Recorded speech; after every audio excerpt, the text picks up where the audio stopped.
I believe that's our ring. I dog is Lum. I believe you're right. I'll see.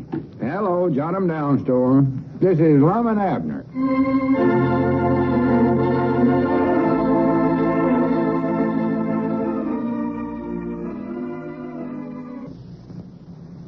Well, the old fellows have stumbled upon something that might be a clue towards discovering the identity of the baby boy who's been left in their care. Abner accidentally scraped some gilt coating off the locket that was around the baby's neck, disclosing a coat of arms inside the locket. As we look in our little community today, we find Lum and Abner in their jot-em-down store and library, still trying to figure out the meaning of this insignia. Listen. Well, was Dick Huddleston sure that this coat of arms don't belong to no king, Lum? No, he wasn't sure, but he didn't think it did. He said there's lots of other folks besides kings that has insignias like this.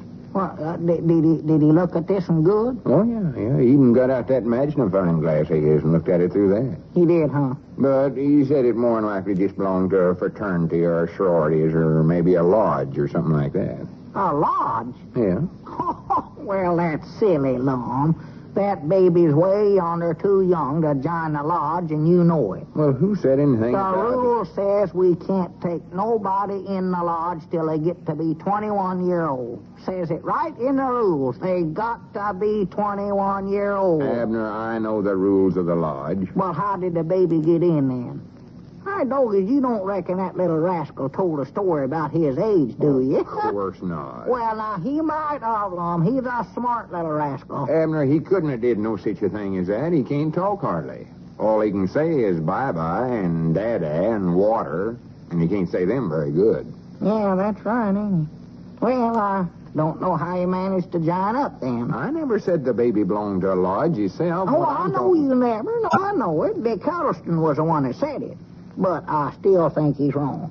I know I've never saw the baby at none of the meetings, and he ain't paid no dues, or at least not that I know of. Abner, Dick never said he belonged to the lodge neither. Huh? What's more, he weren't talking about our lodge here in Pine Ridge. Oh, well, lodge was he talking about then? Well, that's something we got to find out. Oh, As soon as we find out what club or organization has that coat of arms for its insignia, then we'll have our first clue about who the baby is and where he come from. Uh-huh. Well, I still say he's a heap too young to join a lodge here or any place else, Lum. Abner, it ain't the baby that belongs to the club. It's more than likely his papa or his uncle or somebody like that. Whoever it was had the coat of arms engraved on the baby's locket. That's how the baby happens to have it. Oh. Well, if they went to all the trouble of doing that engraving, well, what'd they go and cover it up with that gold paint for? We couldn't hardly see it at first. I don't know. That's another one of the cuter things we got to figure out. Yeah, we ought to know that. There must be something mysterious and secret about this club or whatever it is, or else they wouldn't want to hide the insignia this way. Yeah. Well, I just don't understand none of it. Special how that baby ever passed himself off as 21-year-old. Oh, for goodness sakes, I told you, The Abner. only way a young'un his size could get to be that old is to be a midget, Lum. Now, Doggies, wait a minute. You don't reckon he is a midget? The baby a midget? Yeah, you know one of them little fellers that never grows up? Granny's, if that don't outcap anything you've ever studied up. Why didn't you tell me he was a midget, For Lum? goodness sakes, Abner. Doggies, he sure don't look like one. Howdy. Oh, well, howdy, Grandpa. Yeah, howdy, Abner. Come on back. Yeah, whereabouts is the little king at? King? Yeah, Charity heard all about it from Elizabeth. Well, how does it feel to have a baby king in the family? Well, that was sort of a mistake, Grandpap.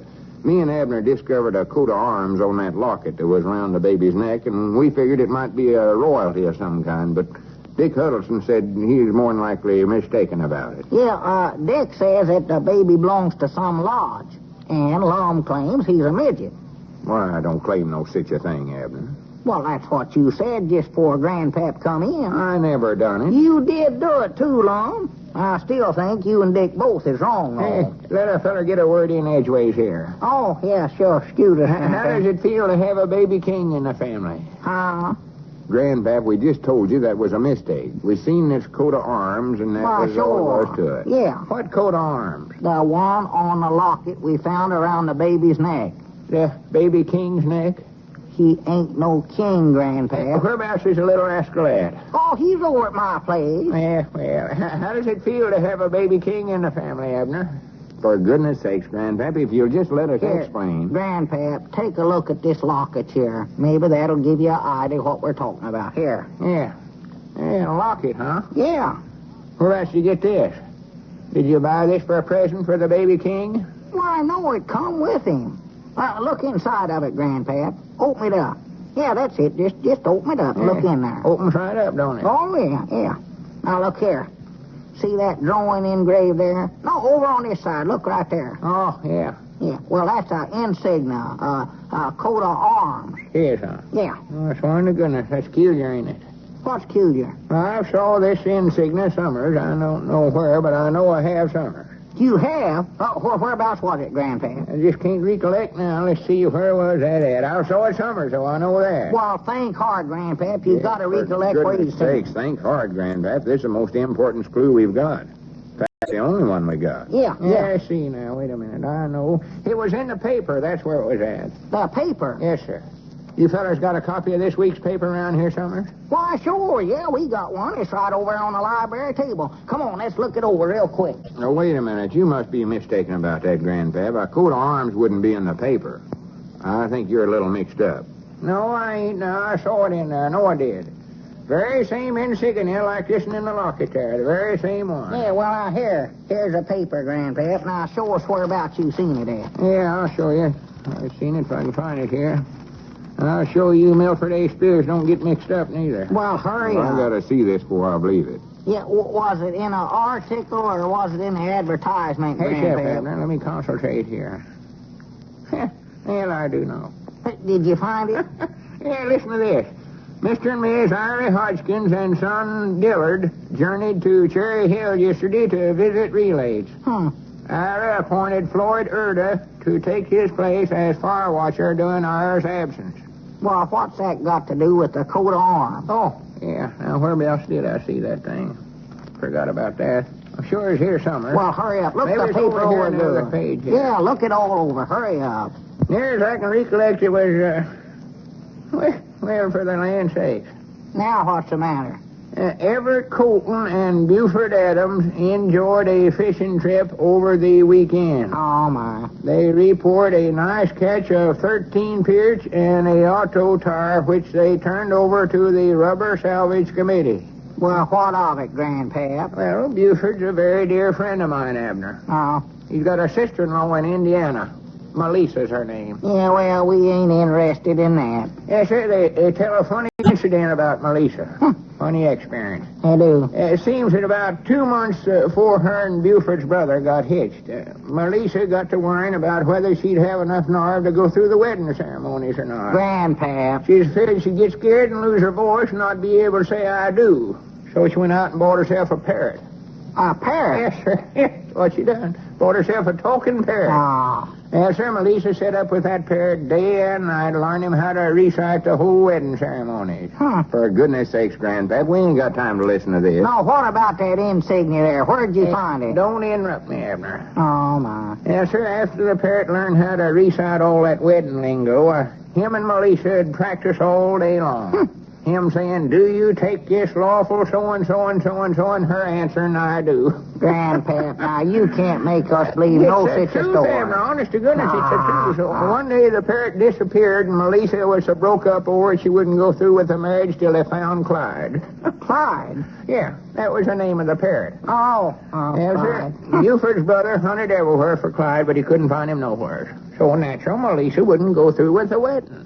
Grandpap, give me that paper. I'll look for the coat of arms. Yeah, take it, Lum. See if you can find it in there, Summers, and hurry up. Yes, sir. about it. Buford's brother got hopping mad.